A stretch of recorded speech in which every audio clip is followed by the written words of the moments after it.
Hello friends, welcome to Telugu audio story.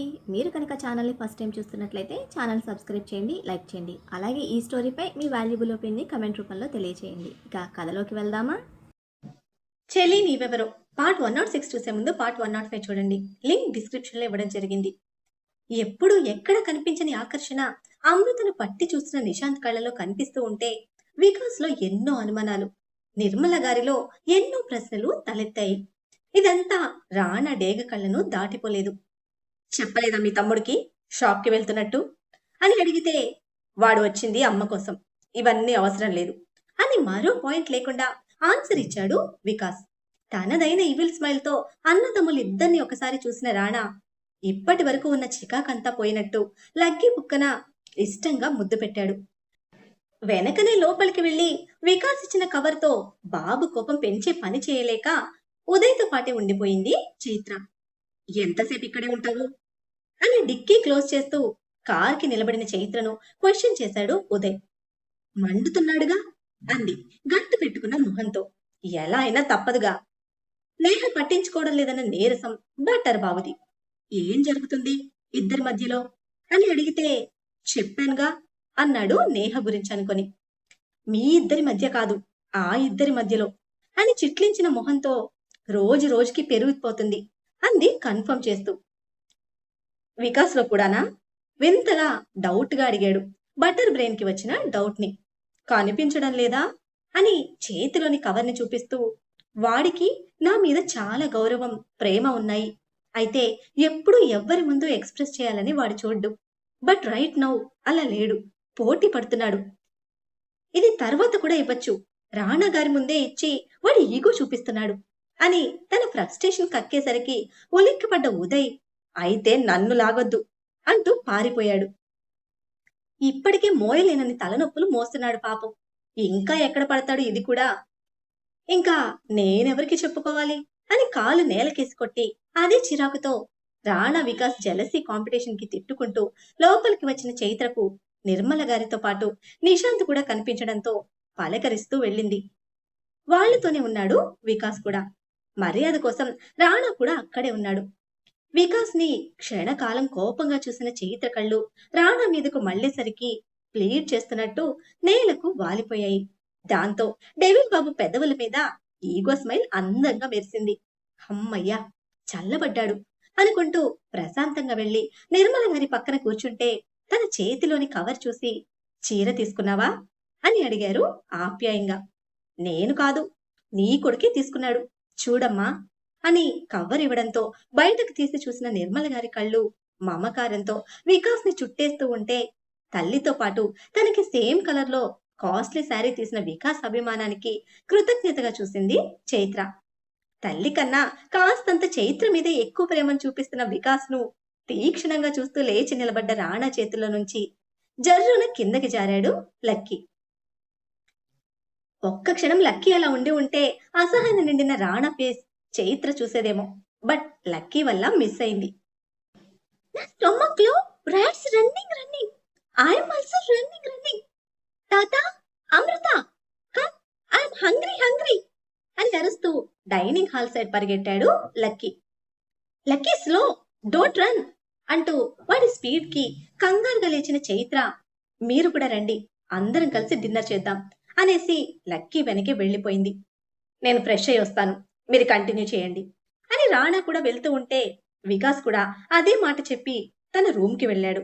ఇక మిగిలిన నిశాంత్ కి మాత్రం అమృతని చూడటానికి మరొక ఛాన్స్ అన్న సంతోషం కాళ్ళని నిలవనివ్వడం లేదు భూమి మీద. అమ్మారా, నాకు ఆకలిస్తోంది అంటూ నిర్మల గారి చేయి పట్టుకుని డైనింగ్ టేబుల్ ఎక్కడా అని అడిగితే అక్కడి నుండి కిలోమీటర్ దూరంలో ఉన్న డైనింగ్ హాల్ చూపించి, వెళ్దాం పదా అని తీసుకువెళ్లారు. ఉదయ్ అప్పటికే అక్కడ ఉన్నాడు. యాజ్ యూజువల్ రాణా లేకపోవడంతో గట్టిగా నడిస్తే భూమి కందిపోతుందేమో అన్నంత సుకుమారంగా నడుచుకుంటూ వచ్చిన అమృత ఉదయ్ పక్కన కూర్చుంటే అమృత కోసం తప్పదన్నట్టుగా తనకి నెక్స్ట్ సైడ్ కూర్చుంది నేహ. అమృతను చూడడమే నిశాంత్ కళ్ళల్లో మతాబులు వెలుగుతూ ఉంటే మెసేజ్ చూసి కూడా రిప్లై ఇవ్వకుండా నెంబర్ బ్లాక్ చేసిన నేహను చూస్తున్న ఉదయ్ కళ్ళల్లో బాధ, ఆక్రోశం కదలాడుతోంది. ఇద్దరిని చూసి గొంతు సవరించుకుంటూ, ముందు తినండి అని అనడంతో నార్మల్ అయ్యారు నిశాంత్ అండ్ ఉదయ్. నిశాంత్ కళ్ళల్లో మెరుపులు. ఆ అమృతం చూస్తే అసలు ప్రపంచంలోనే పని లేదన్నట్టు. లక్కీ పెడుతూ ఉంటే వాడికి ఏం కావాలో చెప్తున్నా తనదైన లోకంలో ఉంది అమృత. సరిపోయారు అనుకొని, లక్కీ నేను వడ్డిస్తాను అంటూ టేబుల్ పైన కూర్చొని వడ్డిస్తున్న వాడి బుజ్జి బుజ్జి చేతుల్లో ఉన్న చిట్టి స్పూన్ అందుకోబోతూ ఉంటే అడ్డుపడ్డారు ప్రతాప్ వర్మ. చుట్టూ ఇంతమంది వర్కర్స్ ఉన్నారు అని డైనింగ్ టేబుల్ 4 సైడ్స్ నిలబడి ఉన్న వర్కర్స్ ని చూపిస్తూ ప్రేమగా కసిరి, అన్నీ నువ్వే చేయాలని లేదు, వెళ్ళి ఫ్రెష్ అవ్వు, నా కొడుక్కి కంపెనీ ఇవ్వాలిగా అని ఒత్తి పలుకుతూ, ఇక్కడ నా మనవడు మేనేజ్ చేస్తాడు అని అనడంతో, అని నువ్వు కూడా ఫ్రెష్ అవుతావా అంటూ లక్కీని అడిగింది చైత్ర. నా లిటిల్ బాడీకి ఇప్పుడు బాత్ అవసరమే లేదు. నేను తాతతో బోల్డ్ గేమ్స్ ఆడుకోవాలి. అవన్నీ ఫినిష్ అయ్యాక బాత్ చేస్తా. నువ్వు పోమ్మా. నీ డెవిల్ సార్ నీ కోసం వెయిటింగ్. షాపింగ్ మాల్ లో బ్రేక్ వేసినా ఫైటింగ్ మళ్ళీ స్టార్ట్ చేయాలిగా అని టీజ్ చేస్తూ ఉంటే, దెబ్బలు పడతాయి నీకు అని వాడి నెత్తి మీద చిన్నగా తట్టి తల తట్టగానే కళ్ళు చిట్లించిన వాడి కోపానికి జాగ్రత్త అని చెప్పేసి పైకి వచ్చింది చైత్ర. రూమ్ బ్యాక్ సైడ్ బాల్కనీలో ఎవరితోనో సీరియస్ గా మాట్లాడుతూ ఇంకో చేత్తో సిగరెట్ తగలేస్తున్నాడు రాణా. అతని సీరియస్నెస్ దేనికోసమో తెలిసిన చైత్ర వెళ్ళలేదు రాణా దగ్గరికి. టవల్తో ఉన్న తను ఇంకా బాత్ చేయలేదని తెలుస్తూ ఉంటే నైట్ వేర్ తీసిపెట్టి బాత్ చేయడానికి వెళ్లిపోయింది తను. డ్రెస్సింగ్ రూమ్ నుంచి శారీతో బయటకు వస్తున్న చైత్రని చూస్తూ ఫోన్ పక్కన పడేశాడు సోఫాలో కూర్చున్న రాణా. స్ట్రైట్ గా తన దగ్గరికి వచ్చి, అయిందా నీ మీటింగ్ అంటూ పక్కన కూర్చోబోతున్న చైత్రను కాళ్ల మీదకు కుదుర్చుకొని, నాకు వర్క్ ఉంది, డిన్నర్ ఫినిష్ చేసి బయటకు వెళ్తాను అని చెప్పాడు. రాణా స్ట్రెస్ బస్టర్ ఇప్పుడు తనతో ఉన్నంత వరకు అతని స్ట్రెస్ తగ్గించాలి, అలాగే తన స్ట్రెస్ కూడా తగ్గించుకోవాలి. తెలియని శత్రువుల మీద యుద్ధం మొదలు పెట్టిన తన ప్రాణానికి తనే శక్తిగా మారాలి. అలసట అనేది అతనికి తెలియకుండా చేయాలి. అందుకే ఎందుకు, ఏంటి, ఎక్కడికి అని మాత్రం అడగలేదు, అలాగే భయపడలేదు. ఆల్రెడీ వివేక్ గురించి ఐడియా ఉందిగా. ఉదయ్ రెస్ట్లెస్ గా ఉన్నాడు, విసిగించుకొని మృదువైన గొంతుకుతో సజెషన్ ఇచ్చి మునివేళ్లతో నెమ్మదిగా రాణా హెయిర్ దువ్వుతూ, ఎర్లీ మార్నింగ్ పూజ ఉంది, అందులో నువ్వు కూడా ఉండాలి. నా మొగుడికి బాడీ అలసట తెలీదు, నిద్ర లేకపోతే మాత్రం కళ్ళలో అలసట తెలుస్తుంది. రేపు మన హ్యాపీ డేకి నీ కళ్ళలో కాంతి మిస్ అవ్వకూడదు అని వీలైనంత ఫాస్ట్ గా వర్క్ ఫినిష్ చేసుకుని వచ్చే, సరిపడా నిద్ర ఉండాలి, నీకోసం వెయిట్ చేస్తూ ఉంటాను అనేసరికి ఒక్క బ్రో రైజ్ చేసి చూశాడు రాణా. అలవాటైపోయావు, నీ టచ్ లేకపోతే నిద్ర రాదు అని బుంగమూతితో క్యూట్ గా చెప్తున్న వేళ్లతో చెంపపై పొడిచి గట్టిగా ముద్దు పెట్టింది సైడ్ కి టర్న్ అయిన రాణా చెంప మీద. బాగా వేషాలు ఇస్తున్నావు అన్నాడు లోతైన గొంతుతో. చెప్పానుగా నా మొగుడికి కావలసినట్టు నన్ను నేను క్యూట్ ఫిట్నెస్ తో మౌల్ చేసుకుంటానని అని చెప్పి తన ఆన్సర్ తో సన్నగా పెదవులు విచ్చుకున్న రాణా ఫేస్ చేతుల మధ్య హోల్ చేసింది. మనం ఫేస్ చేసిన పెయిన్ వాళ్ళకి తెలియాలి, చస్తే ఒక్కసారిగా పోతుంది, మన ఆవేదన వాళ్ళకి తెలియదు, ఇది మాత్రం నీ మైండ్ లో పెట్టుకుని ఏదైనా చేయి అంటూ రాణా మెడ చుట్టేసింది. చంపొద్దు అని ఇండైరెక్ట్ గా చెప్తున్న చైత్ర ఆవేదన, మనిషి ప్రాణానికి తను ఇస్తున్న విలువ, బలంగా తీసుకుని వదులుతున్న తన వెచ్చని ఊపిరిలో మెడ మీద తెలుస్తూ ఉంటే ఎటువంటి రిప్లై ఇవ్వకుండా సున్నితంగా తన వెన్ను చుట్టి హత్తుకున్నాడు రాణా. నీకున్నంత మంచి మనసు నాకు లేదు, చచ్చేంత తప్పు వాడు చేశాడు అని నాకు అనిపించిన మరుక్షణం అదే వాడి ఆఖరి శ్వాస ఈ భూమి మీద అని దృఢంగా తను తీసుకున్న నిర్ణయం మీద నిలబడ్డాడు రాణా. డిన్నర్ ఫినిష్ అవగానే మరొక ప్లేట్ లో ఫుడ్ తీసుకొని, నేను పడుకుంటాను అమృత, నువ్వుంటావా అని అడిగితే లక్కీని చూసింది అమృత. ఈ రోజు నా డ్యూటీ తాతది, you can go, good night అని అమృతను వదిలేసరికి నేహతో పాటే పైకి వెళ్లిపోయింది తను. హ్యాండ్ వాష్ చేసుకుని వెనక్కి తిరిగిన నిశాంత్ ఫేస్ చంద్రుడు లేని ఆకాశంలా నల్లగా మారిపోయింది వెంటనే. నీతో మాట్లాడాలి అంటూనే తనకి ఒక డోర్ చూపించి గార్డెన్ లో వెయిట్ చేయనేసి డిన్నర్ కి కూర్చున్నాడు వికాస్. అన్నయ్యతో మాట్లాడాక వాడి రూమ్ లోనే పడుకో అని కొడుకు తల నిమిరి నిర్మల్ గారు వెళ్లిపోయారు. అటు అన్న ఇటు అమ్మ దేని గురించి ఇంట్రెస్ట్ చూపిస్తున్నారో తెలుస్తున్న నిశాంత్ బ్యాక్ గార్డెన్ వైపు వెళ్తూ రాణా ఎదురు పడడంతో గుడ్ నైట్ సార్ అని విష్ చేసి బదులుగా బాబు నుంచి రెస్పాన్స్ లేకపోవడంతో ముఖం చిన్నగా చేసుకుని వెళ్ళిపోయాడు నిశాంత్. విష్ చేయొచ్చు కదా అని క్వశ్చన్ చేయలేదు చైత్ర. వాళ్ళకన్నా ముందుగా డైనింగ్ టేబుల్ దగ్గరున్న వికాస్ మీద నిలిపిన డెవిల్ కళ్ళల్లో కనిపిస్తున్న ఫీలింగ్ కి ఎన్నో ప్రశ్నలు తనలో. ఎన్ని విధాలుగా ట్రై చేసినా వికాస్ మీద ఉన్న ఫీలింగ్ రాణా నుంచి దూరం చేయలేకపోతోంది. తను అదే ఫీలింగ్ నిశాంత్ మీద కూడా చూపిస్తున్నాడని తనకు తెలుసు. ఒక నిర్మల గారితోనే నార్మల్ గా ఉన్నాడు. నటించడం చేత కాదు బాబుకి. తనంతట తానుగా వికాస్ ని ట్రస్ట్ చేసే వరకు వెయిట్ చేయాల్సిందే. వికాస్ కి మెయిడ్ సర్వ్ చేసింది. రాణాకు నచ్చని పని చేసి అతన్ని ఇబ్బంది కలిగించడం ఇష్టం లేదు చైత్రకు. అందుకే రాణాకు వడ్డించి తనతో పాటే తింటోంది చైత్ర. డిన్నర్ ఫినిష్ చేసి వికాస్ వెనక్కి వెళ్ళిపోతే మెడిసిన్ మిస్ చేయకు అని వార్నింగ్ లా చెప్పి రాణా ముందుకు వెళ్ళాడు. తన కోసమే వెయిట్ చేస్తూ ఉన్నాడు ఉదయ్. స్మోక్ చేస్తున్న తనకి ఒక యాటిట్యూడ్ లుక్ ఇచ్చాడు. హెడేక్ గా ఉంది, నువ్వు డ్రైవ్ చేయి అని సైడ్ సీట్ లో కూర్చున్నాడు తన లుక్స్ దులిపేసుకుంటూ. లాస్ట్ టైం ఇలా తల పట్టుకొని లీవ్ పెట్టినందుకే హైదరాబాద్ పంపాను అంటూ డ్రైవింగ్ సీట్ లో కూర్చున్న రాణాను పైనుంచి కిందకి చూసి ఈసారి అంతరిక్షానికి పంపుతావా అని కయ్యమన్నాడు. ఏమో, అవుతుందేమో, don't know, prepare your self అని సీరియస్ గా చెప్పి రోడ్ ఎక్కించిన కార్ నల్లటి రోడ్ మీద జెట్ స్పీడ్ లో ఉరికిస్తూ ఉంటే నాకు ఇప్పుడే వెళ్లాలని లేదురా అని అరుస్తున్నాడు ఉదయ్. అమృతను తన రూమ్ కి పంపి భోజనం ప్లేట్ తో తల్లి దగ్గరికి వచ్చింది నేహ. ఎప్పటిలా చల్లని ఏసీ గాలికి ఎవరి కొంపలు ముంచాలా అన్న ఆలోచనతో బుర్రని వేడెక్కిచ్చేస్తూ వేళ్లు పీకేసుకుంటున్న రుద్రాణి చక్కగా టీవీలో మన తెలుగు సీరియల్స్ చూస్తోంది. రోజు రోజుకి చిరాకు తెప్పిస్తున్న తల్లి ప్రవర్తనకి ఇక భోజనం ప్లేట్ అక్కడ టేబుల్ మీద పెట్టి అలాగే ఫ్రిడ్జ్ నుంచి ఆవిడకి కావలసిన వాటర్, కర్డ్, ఇంకా కట్ చేసిన ఫ్రూట్స్ అండ్ వెజిటబుల్ బౌల్స్ తీసి టేబుల్ మీద సర్ది నీ పని అవ్వగానే మెయిడ్ కి కాల్ చేయి, అన్ని క్లీన్ చేస్తుంది అని వెళ్లబోతూ ఉంటే ఏంటే ఇల్లంతా హడావుడిగా ఉంది అని ఆరా తీసింది రుద్రాణి. టీవీ చూస్తూ అడిగిన ఆవిడ గొంతులో కానీ ఆవిడ ఫేస్ లో కానీ ఎటువంటి చేంజ్ లేదు. అమ్మా, నువ్వు ఇక ఎప్పటికీ మారవా అని ఫుల్ ఇరిటేట్ అవుతూ టీవీ స్విచ్ ఆఫ్ చేసిన నేహలో చెప్పలేనంత అసహనం తల్లి ప్రవర్తన వలన. ఇప్పుడు నేనే మారాలే అని ఫోన్ పక్కకు విసిరేసి కోపంగా పైకి లేచిన రుద్రాణి, అరే ఇల్లంతా డెకరేట్ చేస్తున్నారు, బ్యాక్ యార్డ్ లో స్టేజ్ అరేంజ్మెంట్స్ భారీగా జరుగుతున్నాయి, ఇంట్లో పడి చచ్చిన నాకు మాత్రం ఏమీ తెలీదు, గుమ్మం దాటితే మా అన్నయ్యకి నచ్చదు, ఇంట్లో ఉండడం నీ బావకి నచ్చదు, ఏదైనా అడిగితే నీకు నచ్చదు, ఎక్కడ పుట్టినా అనాథ మొక్కలందరూ నా కొంపలో పడి తగలడుతున్నారు, వాళ్ళకన్నా తీసి పడేశానా నేను? అరే ఎవరిని అడగక ఎవరు నాకు చెప్పక ఎలా తెలుస్తుంది నాకు? ఏం చేయాలి నేను? పని వాళ్ళని అడుక్కోనా ముష్టిదానిలాగా అని గొంతు చించుకొని అరుస్తున్న తల్లి మీద కాస్తంత కూడా జాలి కలగలేదు నేహకు.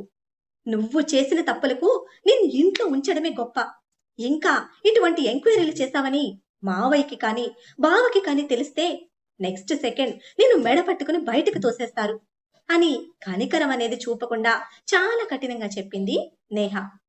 మాటలు మర్యాదగా రానివి నేహ.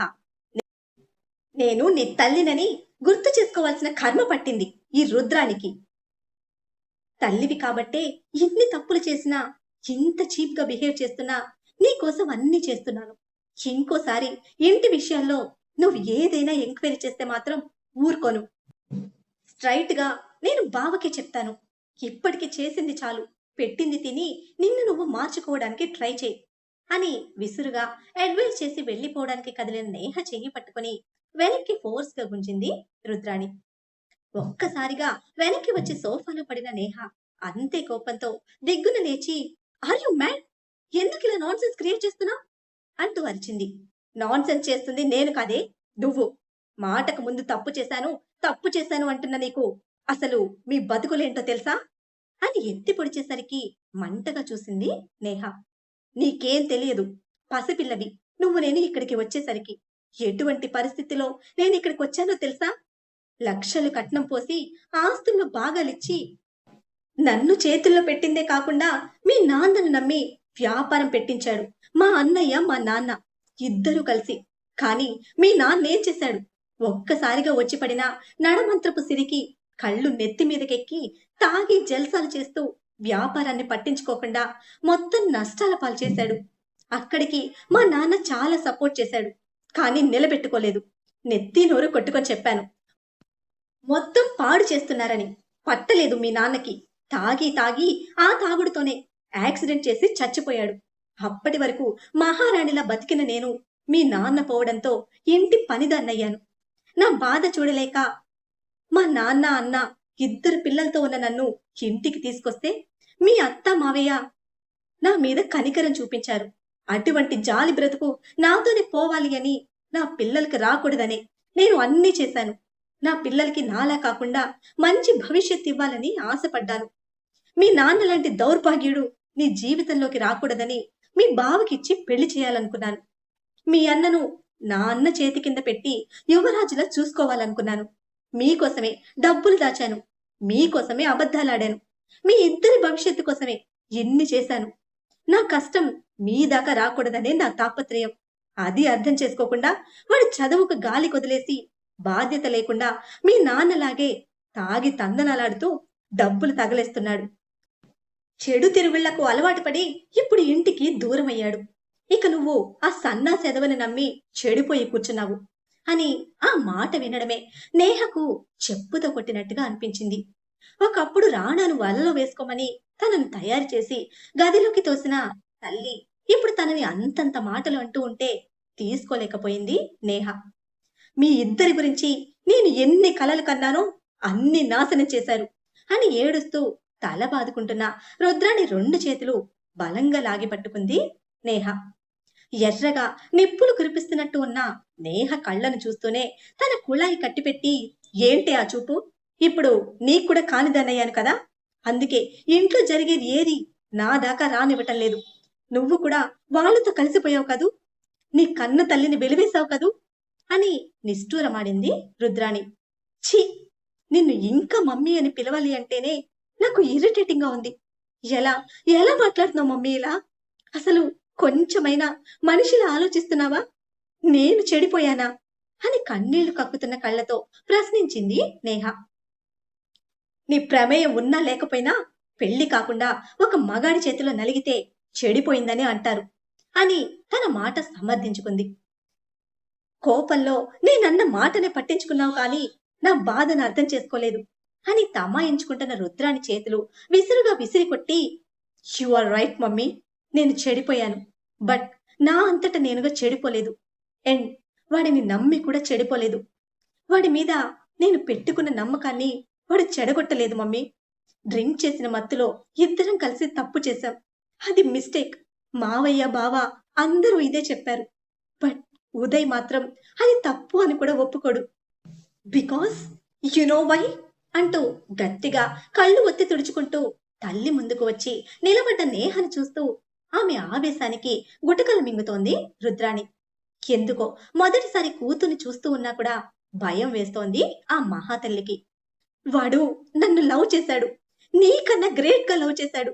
అందుకే బావ రూమ్ లోకి నన్ను ఒక ప్రాస్టిట్యూట్ లాగా తోసి నా శరీరాన్ని బావకు అప్పగించమని చెప్పి నన్ను చెడగొట్టాలని చూసిన నిన్ను ఏమీ అనకుండా వదిలేశాడు. ఆ రోజు నువ్వు చేసింది తప్పు కాదు, చెడిపోవడం కాదు, నాకు తెలియకుండా జరిగింది మాత్రం తప్పు, పెద్ద తప్పు. నేను చెడిపోయాను అంటూ మోకాళ్ల మీదకి జారిపోయి గుక్క పెట్టి ఏడుస్తున్న నేహను చూస్తూ మిన్నకుండిపోయింది రుద్రాణి. తల్లిగా కాదు కదా, కనీసం ఒక ఆడదానికి కూడా రియాక్ట్ అవ్వలేదు రుద్రాణి. కళ్ళ ముందు ఏడుస్తూ ఉంది పేగు తెంచుకు పుట్టిన కన్న కూతురు. అది కూడా తను అన్న కసాయి మాటలకు. ఆడదానిగా కాదు, కనీసం మనిషిగా అన్న రెస్పాండ్ అవ్వాలి కదా, అది కూడా లేదు రుద్రాణిలో.